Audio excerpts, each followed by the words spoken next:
सहनौ भुनक्तु सह वीर्यङ्करवावहै तेजस्विनावधीतमस्तु मा विद्विषावहै। ॐ शान्ति शान्ति शान्तिः। ॐ पूर्णमदः पूर्णमिदं पूर्णात् पूर्णमुदच्यते पूर्णस्य पूर्णमादाय पूर्णमेवावशिष्यते। ॐ शान्ति शान्ति शान्तिः। विश्वं दर्पणदृश्यमाननगरी तुल्यं निजान्तर्गतम् पश्यन्नात्मनि मायया बहिर्भूतं यथा निद्रया। यः साक्षात् कुरुते प्रबोधसमये स्वात्मानमेवाद्वयम् तस्मै श्री गुरुमूर्तये नमः। इदं श्रीदक्षिणामूर्तये। वागीशायस्य वदने लक्ष्मी यस्य च वक्षसि यस्यास्ति हृदये संविद तं नृसिंहमहं भजे। ॐ नमः परमहंसास्वादित चरणकमलचिन्मकरन्दाय भक्तजनमानसनिवासाय श्रीरामचन्द्राय विश्वसर्गविसर्गादि नवलक्षणलक्षितं श्रीकृष्णाख्यं परं धाम जगद्धाम नमामतं। सच्चिदानन्दरूपाय विश्वोत्पत्त्यादिहेतवे तापत्रयविनाशाय श्रीकृष्णाय वयं नुमः। यं प्रव्रजन्तमनुपेतमपेतकृत्यं द्वैपायनो विरहकातर आजुहाव पुत्रेति तन्मयतया तरवोऽभिनेदुः तं सर्वभूतहृदयं मुनिमानतोऽस्मि। संसारसागरे मग्नं करुणानिधे कर्ममोहगृहीताङ्गं मामुद्धर भवार्णवात्। श्रीमद्भागवताख्योऽयं प्रत्यक्षः कृष्ण एव हि स्वीकृतोऽसि मया नाथ मुक्त्यर्थं भवसागरे। मनोरथो मदीयोऽयं सफलः सर्वथा त्वया निर्विघ्नेनैव कर्तव्यः दासोऽहं तव केशव। शुकरूपप्रबोधज्ञ सर्वशास्त्रविशारद एतत्कथाप्रकाशेन मदज्ञानं विनाशय। जन्माद्यस्य यतोऽन्वयादितरतः चार्थेष्वभिज्ञस्वराट् तेने ब्रह्महृदाय आदिकवये मुह्यन्ति यत्सूरयः। तेजो वारिमृदां यथा विनिमयो यत्र त्रिसर्गो मृषा धाम्ना स्वेन सदा निरस्तकुहकं सत्यं परं धीमहि।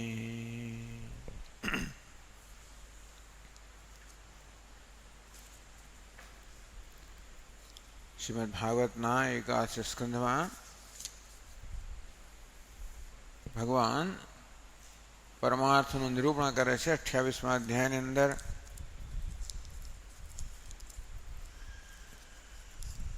નિરૂપિતેયમ ત્રિવિધા નિર્મૂલા ભાતિરાત્મને. ત્રિવિધા ભાતિ પ્રતીતિ. આ ત્રણ પ્રકારની પ્રતીતિ: દ્રષ્ટા, દૃશ્ય, દર્શન. કર્તા, કર્મ, કર્તવ્ય. આમ ત્રિપુટી ભાતિ. આ ત્રિપુટી ભાસી રહી છે. નિર્મૂલા. પ્રશ્ન કરીએ કે આ દ્રષ્ટા, આ દૃશ્ય, બે વચનો વ્યવહાર, દર્શન. આ દ્રષ્ટા, દર્શન, દૃશ્યરૂપી ત્રિપુટી આવી ક્યાંથી? આ જગતનું મૂળ કારણ તો પરમાત્મા છે, બ્રહ્મ છે, એ તો એક છે, અદ્વિતીય છે.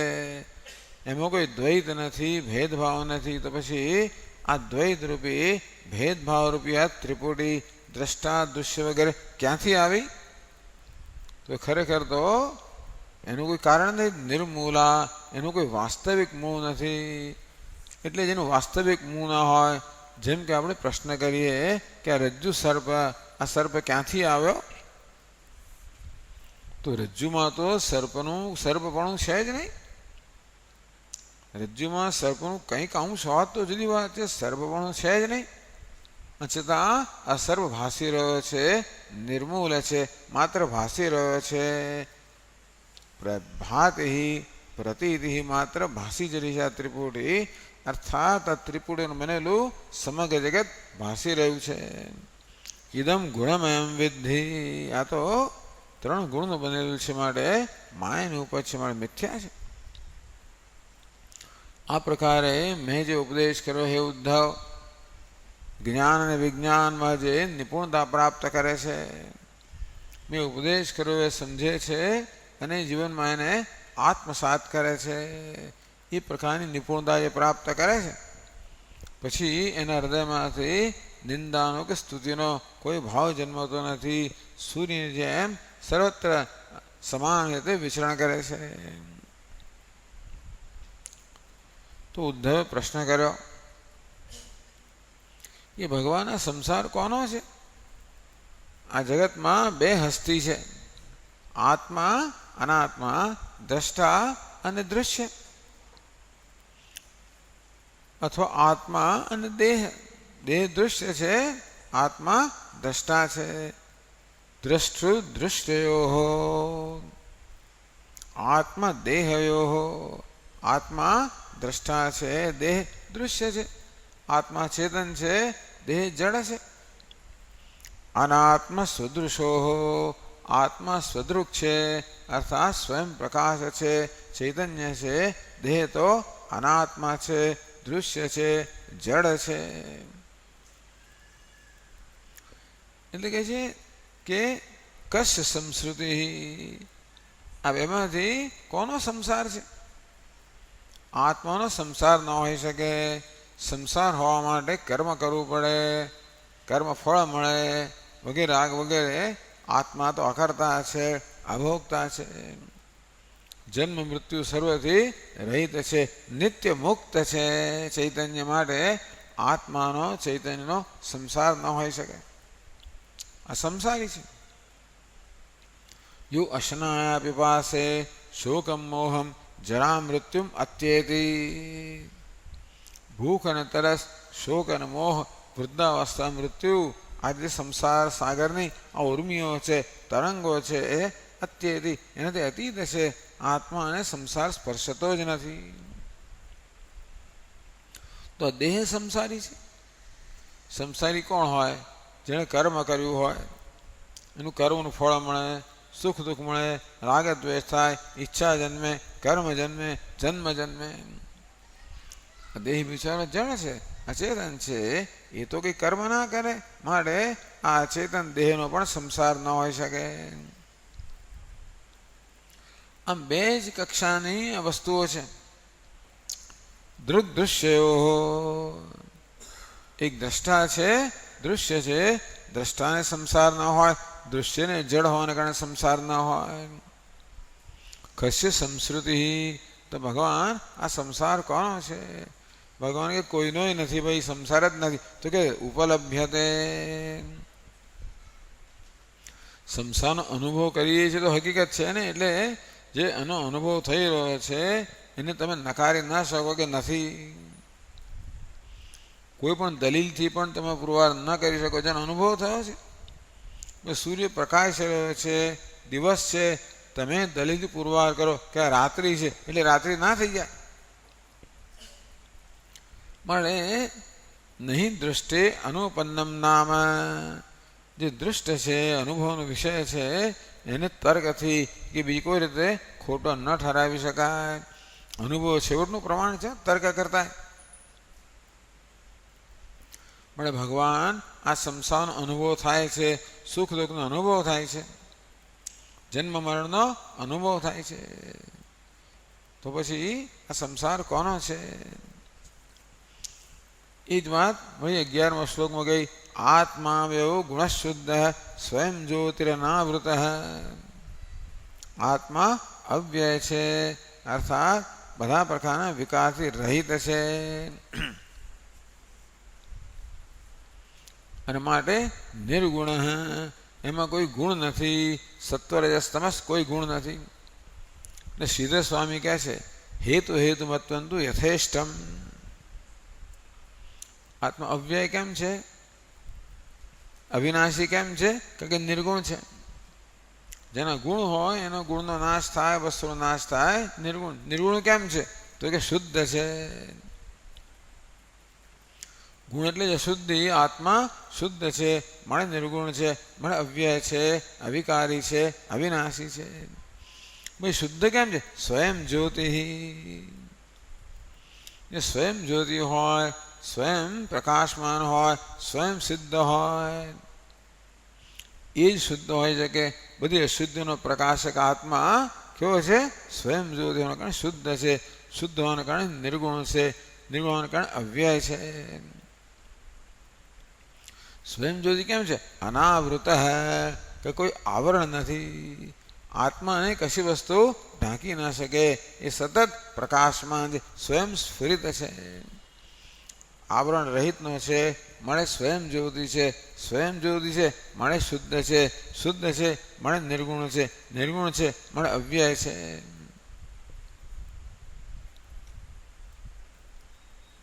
તો આમે ગમે જે રીતે યથેષ્ટમ, તમને જેમ ઈચ્છા થાય એ પ્રકારે તમે હેતુ હેતુમત ભાવ, કાર્ય કારણ ભાવ તમે અહીંયા આગળ સમજી શકો. અનાવૃત કેમ છે? કારણ કે સ્વયં જ્યોતિ છે. સ્વયં જ્યોતિ કેમ છે? કારણ કે શુદ્ધ છે. શુદ્ધ કેમ છે? કારણ કે નિર્ગુણ છે. નિર્ગુણ કેમ છે? કારણ કે અવ્યય છે. અગ્નિવત સ્વયં જ્યોતિ, અગ્નિ જેમ સ્વયં જ્યોતિ છે, આત્મા પણ સ્વયં જ્યોતિ છે. ત્યારે દેહ કેવો છે? દારૂવત અચિત દેહ. પેલું કાષ્ટ હોય, આ દેહ તો અચિત છે, એટલે કે જળ છે, ચેતનતા નથી, અચેતન છે, જળ છે. કસ્ય સંસ્કૃતિ, એટલે ઉદ્ધવજી પોતાનો પ્રશ્ન વળી સ્પષ્ટ કરે છે કે ભગવાન આ બેમાંથી એકેનો સંસાર ન હોઈ શકે. તો આપ જ કહો કે સંસાર કોનો છે? આ તો ઘનઘોર વેદાંતનો પ્રશ્ન થયો. ભાઈ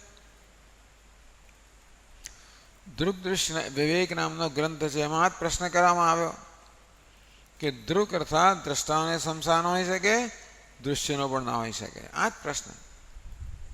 તો કોનો છે? ભગવાન ઉત્તર આપે છે, જે ઉત્તર ત્યાં પણ આપવામાં આવ્યો. એટલે આગળ 12મા શ્લોકમાં ભગવાન કહે છે ઉભયોઃ અવિવેક એવ સંસાર આલંબનમિત્યાહ. ઉભયોઃ અવિવેક, એક પુરુષ છે, બીજો પ્રકૃતિ છે, એમનો અવિવેક. વિવેક એટલે જુદા કરીને જાણવું. વિચ પૃથક કરીને, વિવિચ એટલે જુદા કરીને જાણવું. આમ આત્મા અને અનાત્માને જુદા કરીને જાણીએ. આત્માને સ્વયં જ્યોતિ, નિર્ગુણ, શુદ્ધ, નિર્વિકાર, અનાવૃત, એવું જાણીએ અને દેહ અનાત્મા છે, જળ છે, અચિત છે એ પ્રકારે જાણીએ તો કોઈ તકલીફ નથી. દેહને દેહ રૂપે જાણીએ, આત્માને આત્મરૂપે જાણીએ તો આત્માના ધર્મને આત્માના ધર્મ જાણીએ. એટલે આત્મા કેવો છે તો કે અવ્યય છે, નિર્ગુણ છે, શુદ્ધ છે, સ્વયં જ્યોતિ છે, અનાવૃત છે. એ પ્રકારે આપણે આપણી જાતને જાણતા હોઈએ. દેહ કેવો છે? દૃશ્ય એને વિરુદ્ધનો. અવ્યય છે, દેહ કેવો છે? વિનાશી છે. દેહ કેવો છે? સગુણ ગુણોનો બનેલો છે. દેહ કેવો છે? અશુદ્ધ છે. કેવો છે? અચિત છે, જળ છે, આવરણ બિચારો આવૃત છે. એ દેહને જાણી તો કંઈ સંસાર નથી. અવિવેક આત્માને આત્મરૂપે, દેહને દેહ રૂપે ન જાણવો અને દેહને આત્મા માનવો અને અવિવેક કહેવામાં આવ્યો. એટલે કહ્યું તે ઉભયો અવિવેક એવ સંસાર આલંબનમ. આત્મા અને અનાત્માનો અવિવેક એ બે જુદા ન કરી શકવા, બે ભેગા થઈ જવા, બેની ખીચડી થઈ જાય, મિશ્રણ થઈ જવું. એ વાત ભગવાન 12મા શ્લોક કહે છે. શ્રી ભગવાન ઉવાચ યાવદ્દેહેન્દ્રિય પ્રાણૈરાત્મનઃ સન્નિકર્ષણમ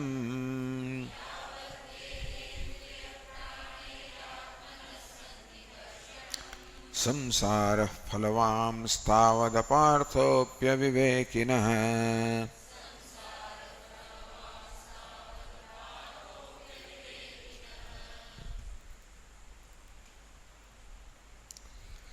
યાવત જ્યાં સુધી દેહ ઇન્દ્રિય પ્રાણૈ ઉપાધિ છે ને બને છે દેહની, ઇન્દ્રિયની, પ્રાણ, દેહ, ઇન્દ્રિય, પ્રાણ, મન. ચાલો મનનો પણ સમાવેશ કરવાનો. એ શું છે? ઉપાધિ છે, આપણો વેશ છે. એટલે આ પુરુષ છે ને આત્મા હંમેશા પ્રકૃતિનો ઉપાધિનો વેશ પહેરીને જ પ્રગટ થાય છે. આત્મા જેવો છે તેવો તો ક્યારેય આપણા દર્શનનો કે અનુભવનો વિષય ના બની શકે. આપણે પોતે જ છે. એટલે પરમાત્મા ક્યારે આપણા અનુભવનો વિષય બને? જ્યારે આ વેશ પહેરીને આવે, ઉપાધિનો વેશ પહેરીને આવે. એટલે ભગવાન ત્રણ ગુણનો કહો કે પછી આ સંઘાત દેહ ઇન્દ્રિય મન બુદ્ધિ પ્રાણનો જે સંઘાત છે એનો વેશ ધારણ કરેલો છે. આ દેહ છે, ઇન્દ્રિય છે, પ્રાણ છે, મન છે, બુદ્ધિ છે, શું છે? અનાત્મા છે. પંચમહાભૂતનું સર્જન છે, ત્રણ ગુણોનું સર્જન છે. આમ તમો ગુણમાંથી આ સ્થૂળ દેહનું સર્જન થયું, રજોગુણમાંથી કર્મેન્દ્રિયો અને પ્રાણનું સર્જન થયું, સત્વગુણમાંથી જ્ઞાનેન્દ્રિયો અને અંતઃકરણનું સર્જન થયું. અથવા પંચમહાભૂતનું સર્જન આ સ્થૂળ દેહ છે એ પંચીકૃત પંચમહાભૂતનું સર્જન, સૂક્ષ્મ દેહ છે અપંચીકૃત પંચમહાભૂતનું સર્જન. પંચમહાભૂત તો જળ છે, અચિત છે, અને માટે એમાંથી સર્જાયેલો આ સર્જાયેલો ઉપાધિ. પંચમહાભૂત કહો, ત્રણ ગુણો કહો, કેવા છે? બધા પ્રકૃતિ છે. એટલે અચેતન છે, જળ છે, દૃશ્ય છે. અને આત્મા કેવો છે? દ્રષ્ટા છે. તો કયું આગળ? યાવત તયો પ્રાણૈ આત્મનઃ સન્નિકર્ષણમ. સન્નિકર્ષણ શબ્દ છે નૈયાયિકો વાપરે સંબંધ. વિષય સન્નિકર્ષણમ, ઇન્દ્રિયોનો વિષય સન્નિકર્ષ થાય ત્યારે આપણા મનમાં એનું જ્ઞાન જન્મે. તેમ આત્મન આત્માનો આ ઉપાધિ સન્નિકર્ષ થાય, સંબંધ થાય. ખરેખર તો આત્મા અને અનાત્માનો કોઈ રીતે સંબંધ શક્ય જ નથી. આત્મા કેવી છે? ચેતન પારમાર્થિક સત્તા છે. અને ઉપાધિ કેવી છે? વ્યાવહારિક સત્તા છે. એક સત્ય છે, બીજું મિથ્યા છે. સત્ય અને મિથ્યા વચ્ચે કોઈ પ્રકારનો સન્નિકર્ષ સંબંધ સંપર્ક ના હોઈ શકે. રજ્જુ અને સર્પ વચ્ચે કોઈ સંબંધ નથી, ખરો ને? સર્પનું ઝેર છે ને એ ક્યારે પણ દોરડાને સ્પર્શતું નથી.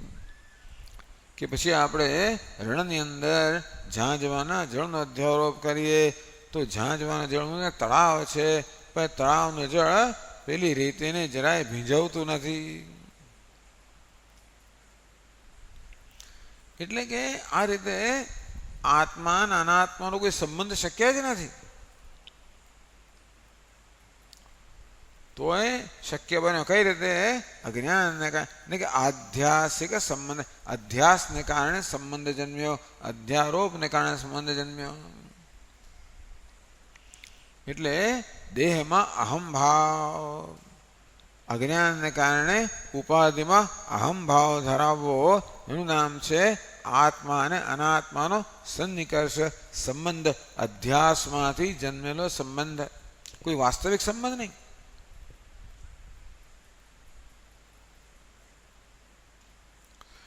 એ અધ્યાસમાંથી જન્મે એટલે અજ્ઞાનમાં અધ્યાસ જન્મે, અધ્યાસમાંથી સંબંધ જન્મે. અજ્ઞાન કોનું અજ્ઞાન?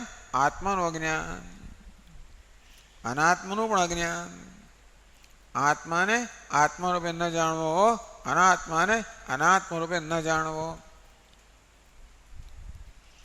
આત્મા જે કેવો છે? અવ્યય છે, નિર્ગુણ છે, શુદ્ધ છે, સ્વયં જ્યોતિ છે, અનાવૃત છે. એવો આત્મા જે અમર છે અને મર્ત્ય માનવો, જે પૂર્ણ છે ને અપૂર્ણ માનવો, જે મુક્ત છે ને બદ્ધ માનવો, આ શું છે? અજ્ઞાનની ઉપજ. આ દેહ છે, જળ છે, અનાત્મા છે ને આત્મા માનવો, અજ્ઞાનની ઉપજ.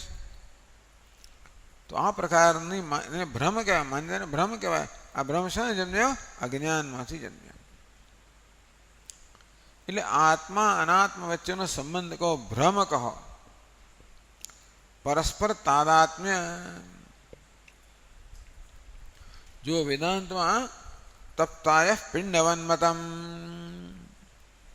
આ સંબંધને તપ્તાય પિંડવત, અયઃ પિંડ, અયઃ એટલે લોખંડ. લોખંડનો પિંડ હોય, લોખંડનો ગોળો હોય, એ લોખંડના ગોળાને ભઠ્ઠીમાં તપાવવામાં આવે તો કેટલીક વાર પછી લાલ ચોળો બની જાય. કેવો છે? તપ્તાય પિંડ, તપ્ત થયેલો લોખંડનો ગોળો. આમ લોખંડનો રંગ તો કાળો છે, પરંતુ અગ્નિના સંયોગને કારણે એ લાલ ભાસે છે. લોખંડનો સ્પર્શ ઠંડો છે, પણ અગ્નિના સંયોગને કારણે એ ઉષ્ણ ભાસે છે. અગ્નિ કેવો છે? નિરાકાર છે, પરંતુ લોખંડ સાથેના સંબંધથી એ ગોળ લાગે છે અગ્નિ. આમ અગ્નિ જાણે કે લોખંડના ગુણો ધારણ કરે છે, લોખંડ જાણે કે અગ્નિના ગુણો ધારણ કરે છે. શું કહે? પરસ્પર તાદાત્મ્ય. એવું જ કંઈક અહીંયા આગળ છે. આ દેહ, ઇન્દ્રિય, પ્રાણ, મન, બુદ્ધિની બનેલી ઉપાધિ કેવી છે? લોખંડના ગોળા જેવી છે, અચેતન છે. આત્મા કેવો છે? અગ્નિ સમાન છે. જાણે કે બેનો પેલો અગ્નિ લોખંડનો સંયોગ તો સાચો સંયોગ છે. આ કેવો છે? આ તો જાણે કે સંબંધ છે, પણ એવું જ એની અસર એવી છે. જેવી રીતે અગ્નિ લોખંડના કણે કણમાં વ્યાપ્ત છે, તેવી રીતે આત્મા પણ આ ઉપાધિના કોષે કોષમાં વ્યાપ્ત છે. એ પેલો જે આગનો ગોળો હોય એમાં આ જગ્યાએ લોખંડ છે, આ જગ્યાએ અગ્નિ છે, એવું આપણે કહી ના શકીએ. જ્યાં પણ લોખંડ છે ત્યાં અગ્નિ છે. તેવી રીતે અહીંયા આત્મા છે, અહીંયા દેહ છે, એવું જુદા કરીને કહી ના શકાય. કારણ કે જ્યાં દેહ છે ત્યાં આત્મા છે, ચૈતન્ય છે, એ દેહને વ્યાપ્ત કરીને રહેલો છે. એટલે આવું ભાસે છે. દેહ ચેતન ભાસે છે. દેહ ચેતનતામગાત, વાંક નથી કોઈનો. સૌથી સૂક્ષ્મ છે અહંકાર. પહેલા અહંકાર છે એ આત્માની અત્યંત નજીક હોવાને કારણે આત્માની ચેતનતા પ્રાપ્ત કરે. અહંકારમાંથી બુદ્ધિ ચેતનતા પ્રાપ્ત કરે, બુદ્ધિમાંથી મન ચેતનતા પ્રાપ્ત કરે, મનમાંથી પ્રાણ પ્રાપ્ત કરે, એમાંથી ઇન્દ્રિયો પ્રાપ્ત કરે, એમાંથી દેહ પ્રાપ્ત કરે. આ પ્રકારે દેહમાં ચેતનતા ભાસે છે, પણ એ ચેતનતા કે દેહની પોતાની નથી. જેમ લોખંડ ભલે લાલ ભાસતું હોય, ગરમ ભાસતું હોય, પણ લાલ રંગ કે ગરમી એની પોતાની નથી, એ તો અગ્નિની છે. તો દેહમાં, ઇન્દ્રિયમાં, મનમાં જે ચેતનતા પણ ભાસે છે એમનેથી આત્મા પણ એ પ્રકારનો વિવેક કરી શકતા નથી કે આ દેહ એક પિંડ છે. ચેતનતા કોનો ધર્મ છે? આત્માનો ધર્મ. એ આપણે જાણતા એ વિવેક કરી ન શકવાને કારણે આ ચેતનને, દેહને ચેતન માની લઈએ છીએ, માટે દેહને આત્મા માનીએ છીએ. દેહમાં, ઇન્દ્રિયમાં, પ્રાણમાં, મનમાં, બુદ્ધિમાં એ બધા ચેતન ભાસે છે, માટે એમાં આપણે અહમ બુદ્ધિ કરીએ છીએ. આ રીતે આત્માના ધર્મનો આ ઉપાધિ પર અધ્યારોપ, ઉપાધિના ધર્મનો આત્મા પર અધ્યારોપ. એટલે ઉપાધિની બધી મર્યાદાઓ આત્મા પર આરોપિત થઈ. અંતેથી આ દેહનો જન્મ છે, મૃત્યુ છે. હું માનું છું મારો જન્મ થયો, મારું મૃત્યુ છે, સન્નિકર્ષ. આ દેહ ઉપાધિ બધી તો મર્યાદિત છે. દેશમાં મર્યાદિત છે, કાળમાં મર્યાદિત છે, વસ્તુમાં મર્યાદિત, બધી તો મર્યાદિત. એ બધી મર્યાદાનો આત્મા પર આરોપ કરીને આપણે આત્માને પોતાની જાતે પણ બધી રીતે મર્યાદિત માનીએ છીએ. આ પરિણામ શાનું છે? આત્માને આત્મરૂપે ન જાણવાનો, અનાત્માને અનાત્મા ન જાણવો. આમ આત્મા અનાત્માનો એમને જુદા ન પાડી શકવા, વિવેક ન કરી શકવો. એમને કે ભૌતિક તો જુદા ન કરી શકાય. હા, આત્માને સ્વામી તો જુદો પાડી દીધો મેં, તો આત્મા ત્યાં ઊભો, એ નહીં, એ જુદા ના થાય. જ્યાં દેહ છે ત્યાં આત્મા ચૈતન્ય છે જ. જેમ અગ્નિ લોખંડને જુદા ના પાડી શકાય, બુદ્ધિમાં જુદા પાડવાના. કે આ લાલ રંગ છે, ઉષ્ણ છે, એ અગ્નિ છે. આ જે ગોળ આકાર છે એ લોખંડનો છે. એમ કરીને બુદ્ધિમાં એ બેને આપણે જુદા પાડીએ, વિવેક કરીએ. તો બુદ્ધિમાં વિવેક કરવાનો છે કે આત્મા કેવો છે? તો કે અવ્યય છે, નિર્ગુણ છે, શુદ્ધ છે, સ્વયં જ્યોતિ છે, અનાવૃત છે. અને આત્મા એ તદ્દન વિલક્ષણ વિરુદ્ધ છે. જ્યાં સુધી ન થાય યાવત, જ્યાં સુધી આ પ્રકારનો અવિવેક છે, તાવત સંસાર ફલવાન. તાવત શબ્દ છે ત્યાં, યાવત અને તાવત, ત્યાં સુધી, જ્યાં સુધી ત્યાં સુધી. સંસાર ફલવાન. ફલવાન એટલે શું? તો સીધે સ્વામી કહે છે ફલમ સ્ફૂર્તિ. બહુ કોને ખબર પડે? ફલનો એક અર્થ થાય છે પ્રતિબિંબ. ફલ અરીસામાં જે પડે ને એને ફલ કે પ્રતિફલ કે ફલ, એટલે ફલ વ્યાપ્તિ. તો પ્રતિબિંબ જેવી રીતે હોતું નથી, માત્ર સ્ફૂરતું હોય છે. પ્રતિબિંબ વાસ્તવ નથી, માત્ર સ્ફુરી જ રહ્યું છે. અને તેથી સીધે સ્વામી કે ફલમ સ્ફૂર્તિ. આ સંસાર ફલવાન છે, માત્ર સ્ફુરી રહ્યો છે, વાસ્તવમાં નથી. વાસ્તવમાં આત્મા અને અનાત્મા બે જ હસ્તી છે. અહંકાર નામની એક ત્રીજી હસ્તી જન્મી.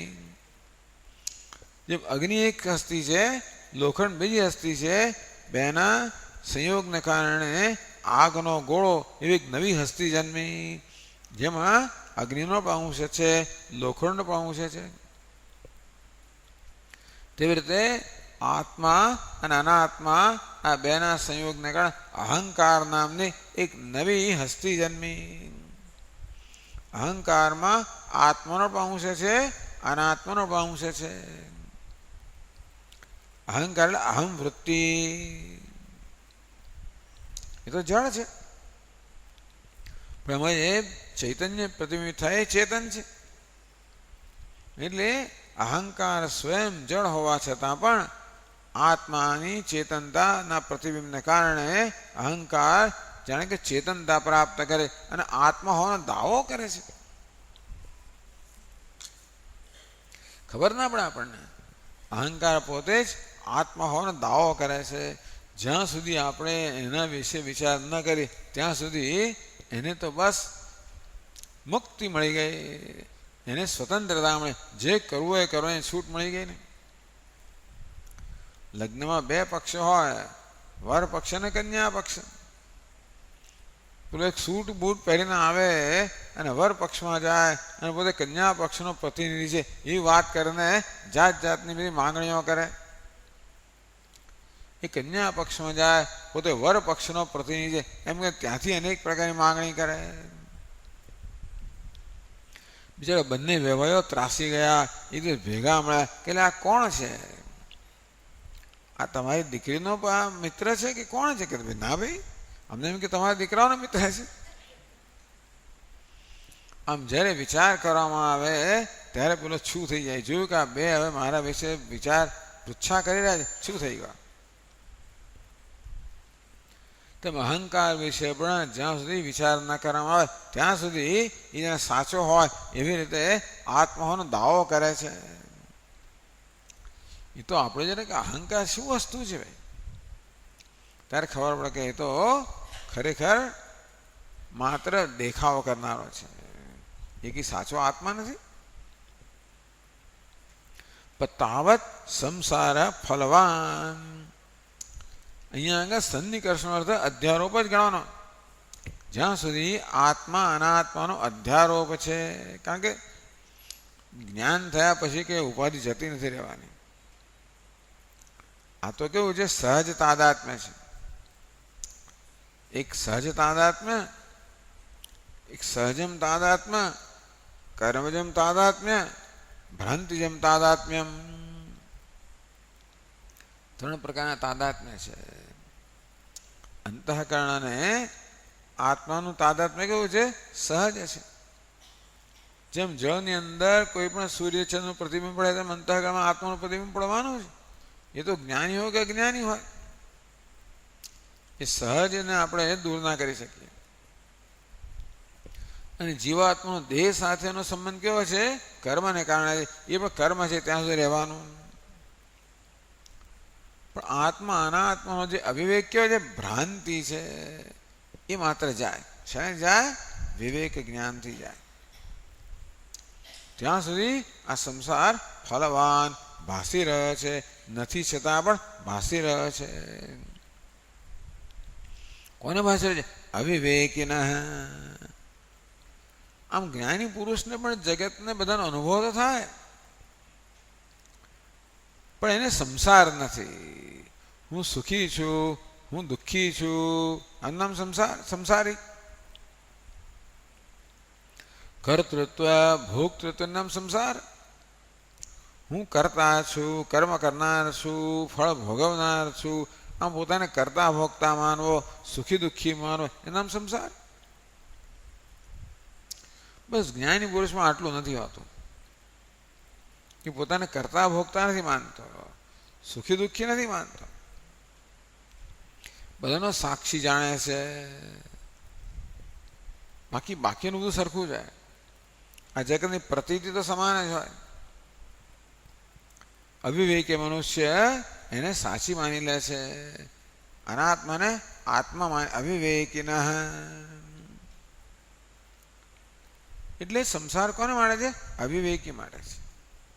અજ્ઞાનમાંથી અવિવેક જન્મ્યો, આવા અવિવેકી માટે સંસાર છે. અપાર્થ વાસ્તવમાં કેવું છે? અપાર્થ, અપગત, અર્થ યસ્માત સહ અપાર્થ. અપાર્થ એટલે કેવો છે? અર્થ નથી, નિરર્થક છે, વ્યર્થ છે, અર્થહીન છે. ખરેખર અર્થહીન છે. અર્થ એટલે એમાં કોઈ પ્રકારનું તથ્ય નથી, કોઈ સાર નથી. છતાં પણ અવિવેકીને અવિવેકી માટે કેવો છે? સાચો હોય તેમ ભાસે છે. બાકી આગળ દ્રષ્ટાંત આપશે ભગવાન પોતે જ કે કેવી રીતે વસ્તુ ન હોય છતાં પણ અવિવેકી માણસ મળે ભાસતી હોય, સાચો હોય એમ લાગે. સંસાર અપાર્થોપી, અપાર્થ છે એટલે કે એનું કોઈ વાસ્તવિક અસ્તિત્વ નથી. છતાં પણ જેમ પેલો બંને જગ્યાએ પોતાની જાતને રજૂ કરનાર, ઇમ્પોસ્ટર, દંભ કરનાર, છલ કરનાર, છેતરપિંડી કરનાર, કેવી રીતે જ્યાં સુધી છેતરપિંડી ન જણાય ત્યાં સુધી સાચો હોય તેમ ભાષે ને. તેમ અહંકાર પણ સાચો હોય તેમ ભાષે, સંસાર પણ સાચો હોય તેમ ભાષે. કોને? અવિવેકી મનુષ્યને. એટલે ભગવાન કહે છે કે તારી વાત સાચી છે ઉદ્ધવ. સત્યમ, સત્યમ એટલે શું? તારી વાત સાચી છે એટલે કે અર્ધાંગીકાર છે. છતાં પણ તથાપી, હે ઉદ્ધવ તું કહે છે બરોબર, છતાંય પણ સંસાર કોનો છે? આ આત્મા અનાત્માનો વિવેક ન કરવાના કારણે અવિવેકમાંથી જે હસ્તી જન્મી, જેને અહંકાર કહેવાય, એ અહંકાર જ્યાં સુધી અજ્ઞાની છે, જ્યાં અવિવેક છે ત્યાં સુધી આ સંસાર સાચો હોય તેમ ભાસે છે.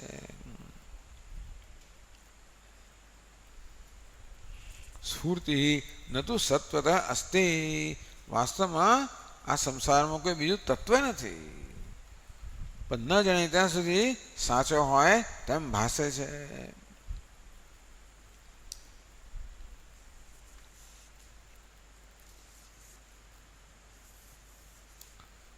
નનુ અસતઃ દેહાદેહે કુતઃ સંસાર સ્ફૂર્તિ હેતુત્વમ ઇતિ. આપ કહો છો કે સંસાર સ્ફુરી રહ્યો છે, ભાસી રહ્યો છે, કોને કારણે? આ દેહ, ઇન્દ્રિય, મન, પ્રાણ, આ બધા સંઘાતને કારણે. ભાઈ એ તો મિથ્યા છે, અસત છે, મિથ્યા છે. આ મિથ્યા વસ્તુ કેવી રીતે સંસારનું સ્ફુરણ કેમ રીતે કરાવી શકે? ભાઈ એવો પ્રશ્ન થયો. એટલે ભગવાનનો ઉત્તર આપે છે પછીના શ્લોકમાં. કહે છે અર્થે હ્યવિદ્યમાનેપી સંશ્રુતિર્ન નિવર્તતે,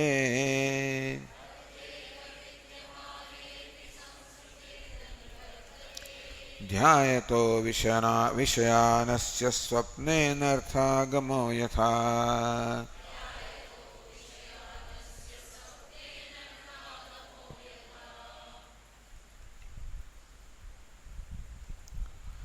અર્થે અવિદ્યમાનેપી, અર્થે વસ્તુની, અવિદ્યમાનેપી અસત્યપી, ખરેખર કોઈ વસ્તુ ના હોય, પદાર્થ ના હોય, છતાં પણ ધ્યાયતો વિષયાનસ્ય, જે વસ્તુ છે નહીં એને જ્યારે સત્યતા આપવામાં આવે ત્યાં સુધી એ વસ્તુની નિવૃત્તિ ના થાય. દૃષ્ટાંત આપ્યું સ્વપ્ને અનર્થાગમો યથા. ભગવાન સ્વપ્નનું દૃષ્ટાંત આપે છે. સ્વપ્નમાં જે પદાર્થો હોય છે એ ખરેખર હોતા નથી. કેમ કહો છો સ્વપ્નના પદાર્થો નથી? કારણ કે સ્વપ્નમાં મને એક લોટરી લાગી, હું 10 લાખ રૂપિયા જીત્યો, ખુશ થઈ ગયો, એકદમ જાગી ગયો, ખિસ્સામાં કાણો પૈસો એ નથી. જૂના જમાનો પૈસો છે ને કાણાવાળો આવતો હતો, એ કાણો પૈસો કે કાણી કોડી કે. એટલે અર્થ એ અવિદ્યમાને પી, વાસ્તવમાં કોઈ 10 લાખ રૂપિયાની વસ્તુ છે નહીં, છતાં પણ કેવી રીતે સ્વપ્નમાં ભાસે છે. અનર્થાવગમ, એટલે ખરેખર તો અનર્થાગમ, સ્વપ્નના બધા પદાર્થો ન હોવા છતાં પણ અનેક પ્રકારનો અનર્થ, એટલે સ્વપ્નમાં અનેક પ્રકારનું સુખ દુઃખ જન્માવી શકે. સ્વપ્નમાં હું નિશાળે જતો હતો, એટલે ગલીમાંથી પસાર થયો અને કૂતરું પાછળ પડ્યું. નિશાળે ચાલીને એટલે કૂતરાની તકલીફો થવાની, એટલે વર્ષો સુધી અમુક ગલીમાં પછી જઈએ જ નહીં. હું તો ભૂલી જ ગયો એ ગલી, એ કૂતરું હશે કે નહીં હોય ત્યાં. એકવાર પાછળ પડ્યું, કોઈ દિવસ એ ગલીમાં ગયા જ નહીં. કૂતરું પાછળ પડ્યું, ભાગો, ઠેસ વાગી, પડ્યા, જોરથી વાગે, જાગી ગયા. તો ખરેખર કૂતરું નથી, સ્વપ્નનો પદાર્થ કોઈ છે નહીં. અર્થ એ અવિદ્યમાને પી, ત્યાં કોઈ અર્થ અર્થાત કોઈ વાસ્તવિક નક્કર વસ્તુ નથી, માત્ર મનની કલ્પનાઓ જ છે. સ્વપ્ન માત્ર ભાસી ગયું છે. એટલે દ્રષ્ટાંત આપે છે કે આ સંસાર પણ માત્ર ભાસી રહ્યો છે, એમાં કોઈ નક્કરતા નથી, સત્યતા નથી. પણ જ્યાં સુધી આપણે એને એમ ન જાણતા હોય ત્યાં સુધી અનર્થાગમો યથા સ્વપ્ને, સ્વપ્નના પદાર્થો નથી કે મિથ્યા છે કે માત્ર ભાસી રહ્યા છે, એવું જ્યાં સુધી ન જાણતા હોય ત્યાં સુધી આ સ્વપ્નના પદાર્થો અનેક પ્રકારના અનર્થ ઉત્પન્ન કરે છે, સુખ દુઃખ ઉત્પન્ન કરે છે.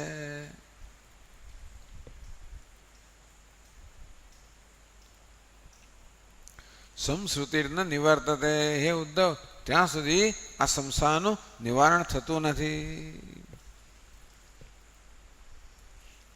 કેમ? ધ્યાયતો વિષયાન અસ્ય, જે ભાઈ આ વિષયની પ્રતીતિ થવી એમાં કંઈ વાંધો નથી. જગતની પ્રતીતિ થવી, જગતનો અનુભવ થવો એ તો આપણે ટાળી ના શકીએ. જ્ઞાની પુરુષ પણ ટાળી ના શકે.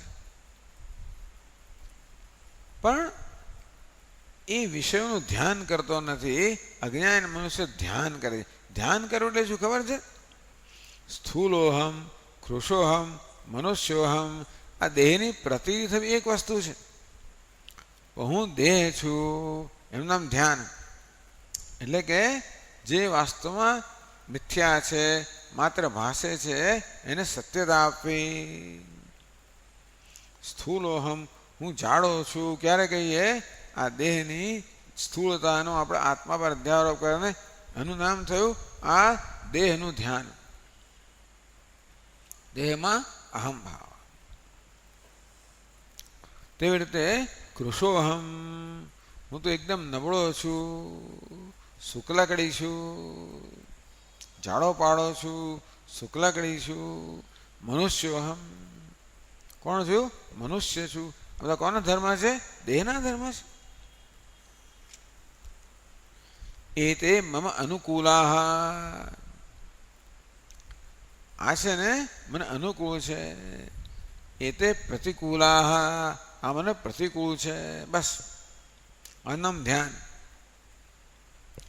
એટલે બે, આમ તો એક ઈશ્વર સૃષ્ટિ છે, ઈશ્વરે આ જગતનું સર્જન કરેલું છે, અને તેથી એની પ્રતીતિ તો થવાની જ. જ્યાં સુધી આપણે આ દેહમાં છીએ ત્યાં સુધી ઇન્દ્રિયો દ્વારા આ જગતની પ્રતીતિ થવાની. એને ધ્યાન નથી કહેતા. પછી મિથ્યા છે એને સત્યતા આપવી. આમ આપણા જીવનમાં બે પ્રકારનો અધ્યારોપ કે અધ્યાસ થઈ રહ્યો છે. એક તો અનાત્માને આત્મા માનવો. આ દેહ ઇન્દ્રિય પ્રાણ મન બુદ્ધિની ઉપાધિ છે જે અનાત્મા છે, એમાં આત્માનો આરોપ આ એક પ્રકારનો ભ્રમ છે. અને બીજો આ નામ રૂપાત્મક જગત જે મિથ્યા છે એને સત્ય માનવું, આ બીજો અધ્યારોપ. અંતર દૃગ્દૃશ્યોર્ભેદમ બહિશ્ચ બ્રહ્મ સર્ગયો આવૃણોતિ અપરાશક્તિ સા સંસારસ્ય કારણમ. દૃગ્દૃશ્ય વિવેકમાં કહેવામાં આવ્યું કે આ આવરણ શક્તિ છે ને એ શું કરે છે? અંદર દ્રષ્ટા અને દૃશ્યના ભેદને ઢાંકીને બંનેને એક કરી દે છે. બહાર બ્રહ્મને સર્ગ, બ્રહ્મ એટલે અસ્થિભાતિ પ્રિય, સર્ગ નામરૂપ. અસ્થિભાતિ પ્રિય એક વસ્તુ છે, નામરૂપ બીજી વસ્તુ છે, એક સત્ય છે, બીજું મિથ્યા છે. એવું જ્ઞાન હોતું કંઈ તકલીફ નથી, પરંતુ આ બ્રહ્મની સત્યતાનો નામરૂપ અધ્યારોપ કરીને નામરૂપને સત્ય માનવા, જગતને સત્ય માનવું અને બ્રહ્મને વિકારી માનવું. કે જગત તો સતત પરિવર્તનશીલ છે, માટે બ્રહ્મ જેનું અધિષ્ઠાન છે એને પણ એવું માનવું. તેમ અનાત્માને આત્મા માનવો, આમ પરસ્પર ત્યાં અધ્યાસ થવો. અને ધ્યાન કહેવામાં એટલે ધ્યાય તો વિષયાન. બાકી વિષયનું ધ્યાન એટલે તો બધાય કરે, પણ ધ્યાન આવો આવી રીતે ધ્યાન કરવું, એને જે મિથ્યા છે એને સત્યતા આપવી, બસ એવું છે.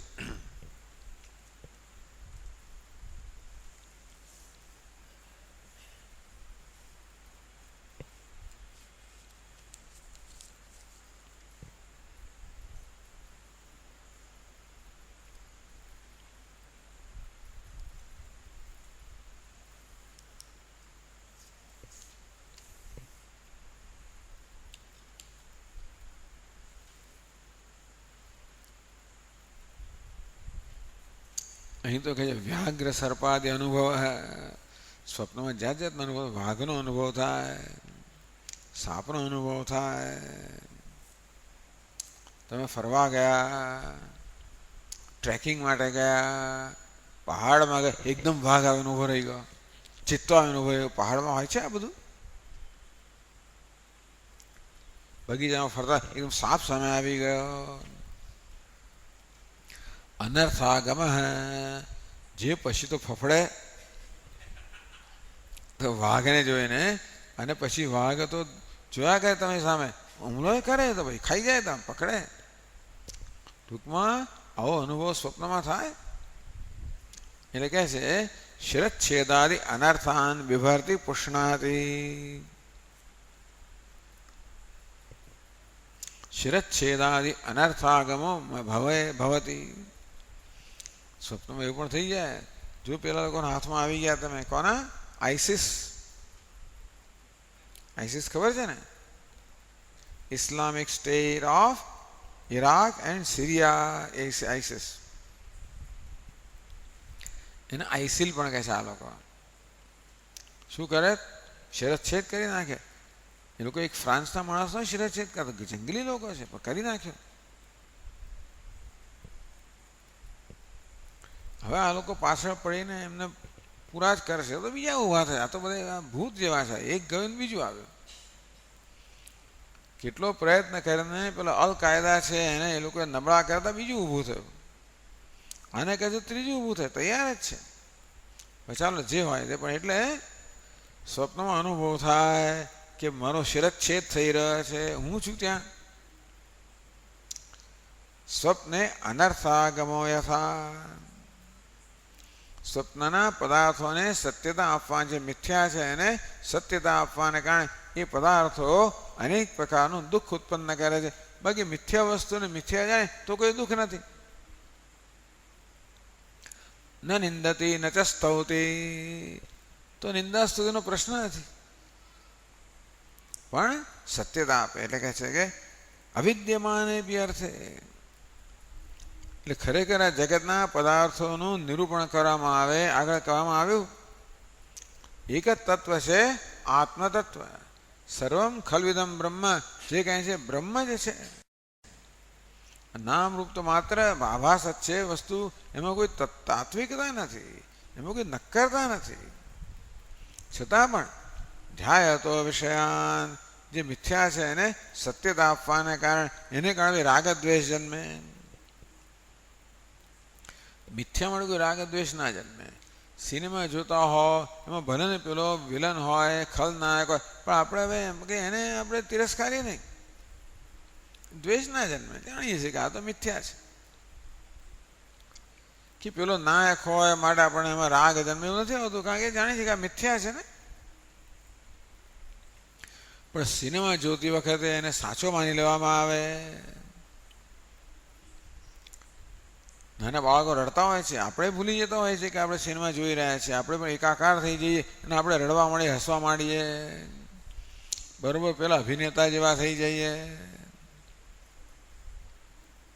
ધ્યાય તો વિષયાન, અને તો પછી પેલાને જે દુઃખ પડે છે એ દુઃખ મને પડવા માંડે. પેલો લોટરી જીતે અને કૂદે, અહીંયા હું કૂદવા માંડું. પેલાની પત્ની જતી રહી, રડવા માંડે, હું રડવા માંડું. અનર્થાગમ. આમ આ પ્રકારનું નામ ધ્યાન. જે મિથ્યા છે એને સત્ય માનવાને કારણે, એમાં તાદાત્મ્ય જન્મને કારણે આ પ્રકારના આવા સુખ દુઃખના અનેક પ્રકારના અનુભવો થાય. ત્યાં સુધી આ સુખ દુઃખ રૂપી સંસારનું નિવારણ ન થાય, ન નિવર્તતે.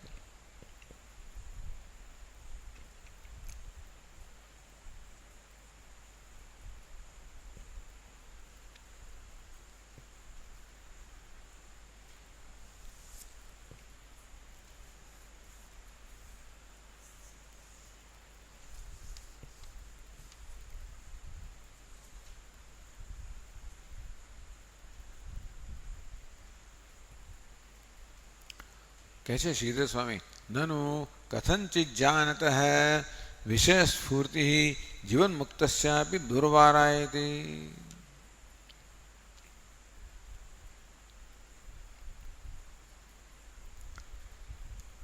ભાઈ કોઈક રીતે ધારો કે આ જ્ઞાન થઈ ગયું, કથંચિત અઘરું છે. બ્રહ્મને સત્ય રૂપે જાણવું, જગતને મિથ્યા રૂપે જાણવો, આત્મા અવ્યય છે, નિર્ગુણ છે, શુદ્ધ છે, સ્વયં જ્યોતિ છે, અનાવૃત છે, એ પ્રકારે જાણવો. અનાત્મા જળ છે વગેરે વિલક્ષણ છે, એ પ્રકારે કોઈક રીતે જ્ઞાન થઈ ગયું. ધારો કે એ જ્ઞાનમાં જ નિષ્ઠા છે, શું કહેવાય? જીવન મુક્ત. હવે આપના કહેવા પ્રમાણે આ વિષયનો અનુભવ તો બધાને થવાનો જ છે ને. આપ કોઈ ધ્યાય હતો વિષયાન, જે વિષયનું ધ્યાન કરે છે, તો જીવન મુક્ત મનુષ્ય હોય, એ પણ જગતમાં વિચરણ કરતો હોય, એને પણ વિષયનો અનુભવ તો થવાનો જ ને. તો વિષયના ધ્યાન માત્ર જો બંધન થતું હોય તો કોઈ મુક્ત ના રહી શકે. ધ્યાય તો વિષયાન પુંસ સંગસ્તે શુભ જાયતે. વિષયનું ધ્યાન કરવાથી સંગ જન્મે, આસક્તિ જન્મે, સંગાત સંજાયતે કામ, એમાંથી કામના જન્મે, કામાત ક્રોધો બીજાત, એમાંથી ક્રોધ જન્મે. તો પછી ભલભલા માણસે જગતમાં વ્યવહાર કરવા વિષયનું ધ્યાન તો કરવું જ પડે ને, વિષયનો વિચાર તો કરવો જ પડે. તો કે નહીં, રાગ દ્વેષ વિયુક્તેસ્તુ વિષયાન ઇન્દ્રિયૈશ્ચરન. તો કે આ જ્ઞાની પુરુષ છે, વિવેકી કેવો છે? રાગ દ્વેષ વિયુક્ત ઇન્દ્રિય વિષયાંચરન.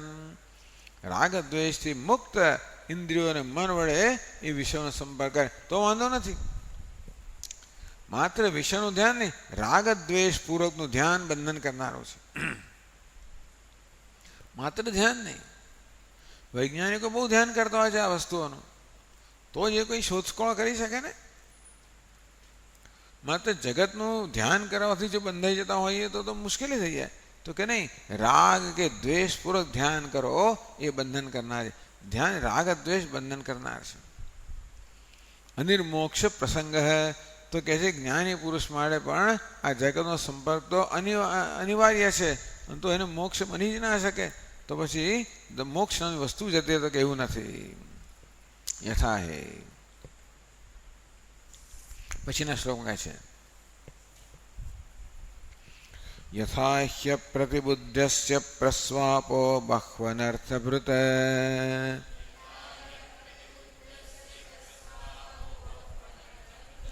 સૈવ પ્રતિબુદ્ધસ્ય ન વૈ મોહાય કલ્પતે.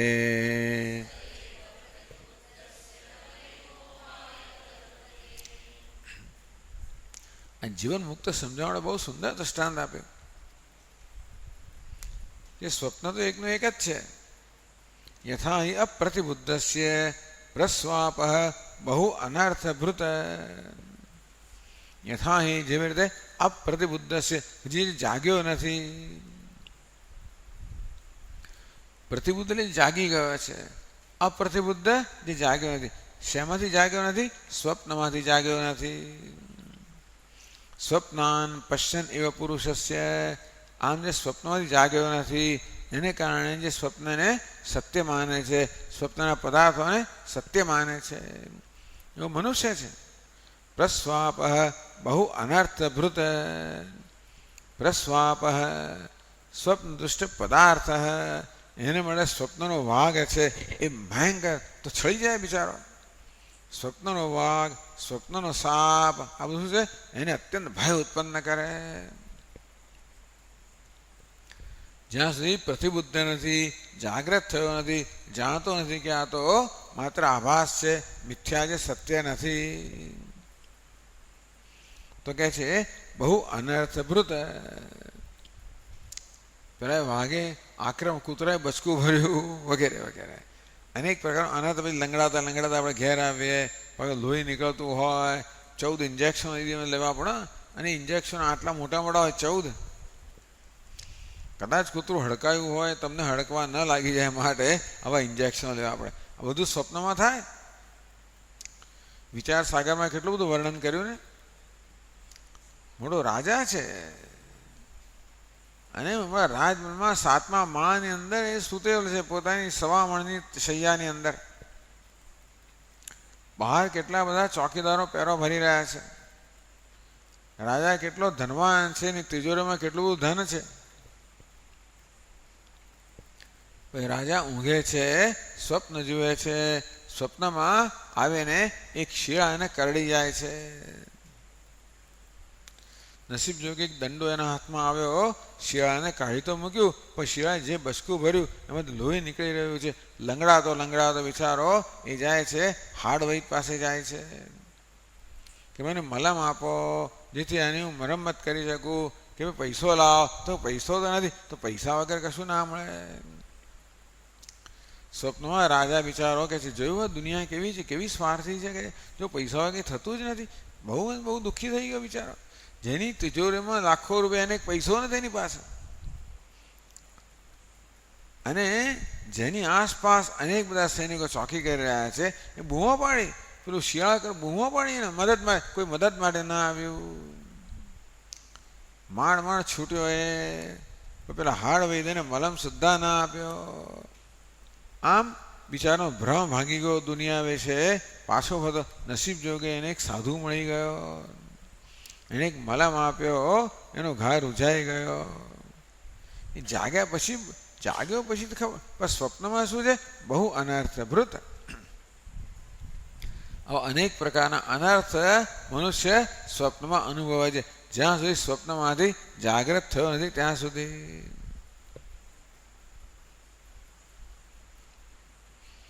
સૈવ પ્રસ્વાપ પ્રતિબુદ્ધસ્ય તથા ઉત્થિતસ્ય, પણ જે સ્વપ્નથી જાગી ગયો છે, નવઈ મોહાય કલ્પતે, એને માટે હવે જાગ્યા પછી જાગીને જોવું તો જગત દિશે નહીં, ઊંઘમાં અટપટા ભોગ ભાસે.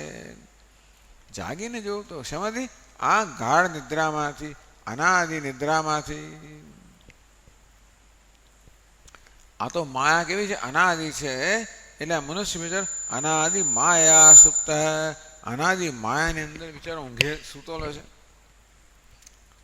જાગે ત્યારે પછી હવે સૈવ એની જ વસ્તુ હવે જગતના પદાર્થો. આ તો સ્વપ્નનું દૃષ્ટાંત આપ્યું. જાગ્યા પછી જેવી રીતે સ્વપ્નનો વાઘ કોઈ રીતે તમને ભય ઉત્પન્ન ના કરે. જાણો છો કે સ્વપ્નનો વાઘ છે તો કઈ કલ્પના જ હતી. સ્વપ્નનું કૂતરું હોય કે સાપ હોય, એ પેલો રાજા જાગી ગયો પછી એને કોઈ જાતની પીડા નથી. સૈવ એની એ જ વસ્તુઓ પ્રતિબુદ્ધસ્ય, સ્વપ્નના એ જ પદાર્થો સ્વપ્નમાંથી જાગી ગયો છે, એના માટે કોઈ પ્રકારનો મોહ જન્માવતા નથી. અજ્ઞસ્ય અનર્થ હેતુ અપી ન ભવતી.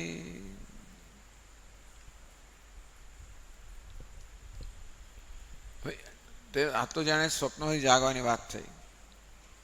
પણ તમે સ્વપ્નમાં જાગી જાઓ તો કેવું? સ્વપ્નમાંથી જાગવું એ તો આપણો રોજનો અનુભવ થયો. તો સ્વપ્નનો એક કાળ છે, જાગ્રતનો બીજો કાળ છે. પણ ખરેખર શું થાય ખબર છે? સ્વપ્નમાં જાગી જાઓ તો આપણે જેને જીવનમુક્ત પુરુષ કહીએ એ કેવો છે? સ્વપ્નમાં જાગી ગયો છે. એટલે એ જ્યારે અજ્ઞાની હતો, એટલે કે આ જગતમાં અનેક પ્રકારનો અધ્યારોપ કરતો હતો, જગતના પદાર્થોને સત્ય આપતો હતો, મને જગતના એ જ પદાર્થો અનેક પ્રકારનો અનર્થ કરનારા નીકળે ખરું ને. કોઈ મને કશું કહી જાય, મારી લાગણી દુભાય, 15 દિવસ સુધી મનની અંદર ગૂંચવાડો ચાલ્યા કરે, બહુ દુઃખી થઈ જવું. કોઈ માન આપે, ફૂલાઈ જવું. આ બધું સંસાર એક વાર ખબર આ બધું મિથ્યા છે, માત્ર ભાસી જ રહ્યો છે. તો પછી કોઈ માન અપમાન નથી. માન અપમાનયો તુલ્ય તુલ્યો મિત્રારિ પક્ષયો. તો જ્ઞાની પુરુષ માટે તો માન અપમાન સરખા છે, મિત્ર શત્રુ પણ સરખા છે. આ રીતે એ જ પદાર્થ, એ જ મનુષ્ય જ્યારે અજ્ઞાની હતો ત્યારે જાણે કે સ્વપ્નમાં હતો, અને સ્વપ્ન જોનાર જેવી રીતે સ્વપ્નના પદાર્થોને સત્યતા આપે તેવી રીતે આ પણ અવિવેકને કારણે સત્યતા આપતો હતો. મળે જગતના પદાર્થો અનેક પ્રકારનો બધા અનર્થ કરવાના છે. ભલે આપણને લોકો વહાલા લાગે, તમને માન આપે છે અને મારે, પણ એ વસ્તુ પણ છેવટે શું થાય? બીજો એવું ના કરે એટલે પાછું દુઃખનું કારણ થાય ને. એક જણ તમને માન આપતું હોય તો માનથી ટેવાઈ જાઓ, પછી બીજું ના આપે કે એ જ વ્યક્તિ ના આપે, ધારો કે કોઈ કારણસર, એ જ વસ્તુ દુઃખનું કારણ બને. આમ જગતના બધા પદાર્થો દુઃખનું કારણ બને. જે સુખ આપતા જણા છે એ પણ દુઃખનું કારણ બને, જ્યાં સુધી એમને સત્યતા આપવામાં આવે છે. આ તો સ્વપ્નમાં જ જાગી ગયો, અને તો પછી હવે આ જ પદાર્થો, એમાં કોઈ પ્રકારનો મોહ ન મોહાય કલ્પતે. મોહ નથી જન્માવતા, અવિવેક નથી જન્માવતા, અર્થાત હવે એ મિથ્યાને સત્ય જ માનતો નથી. એને હવે આત્માના મોહ એટલે શું છે? અવિવેક. પણ હવે એને અવિવેક કર્યો નથી, આત્માને આત્મા રૂપે જાણે છે અને અનાત્માને અનાત્મા રૂપે જાણે છે. બ્રહ્મને બ્રહ્મ રૂપે જાણે છે, અસ્થિભાદી પ્રિય નામ રૂપને અધ્યારોપિત જાણે છે. પછી વાંધો નહીં. નવય મોહાય કલ્પતે. હવે જગત મોહ નથી પમાડતો. પહેલા આ જગતનો અનુભવ માત્ર દુઃખનું કારણ હતો. હવે કોઈ પ્રકારનું દુઃખ કે શોક કે અનર્થ જન્માવતું નથી.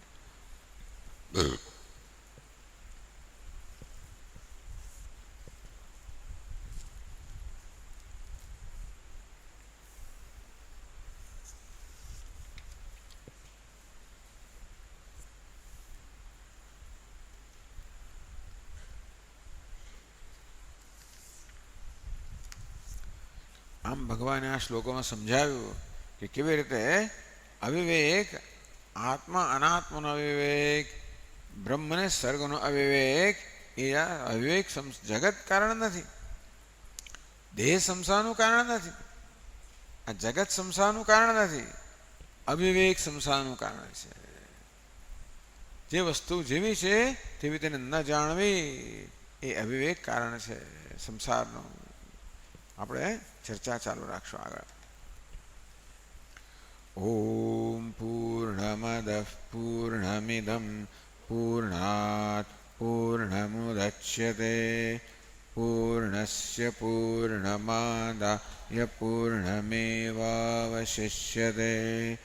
ઓમ શાંતિ શાંતિ શાંતિ. સચ્ચિદાનંદરૂપાય વિશ્વોત્પત્યાદિહેતવે તાપત્રય વિનાશાય શ્રીકૃષ્ણાય વયં નમઃ.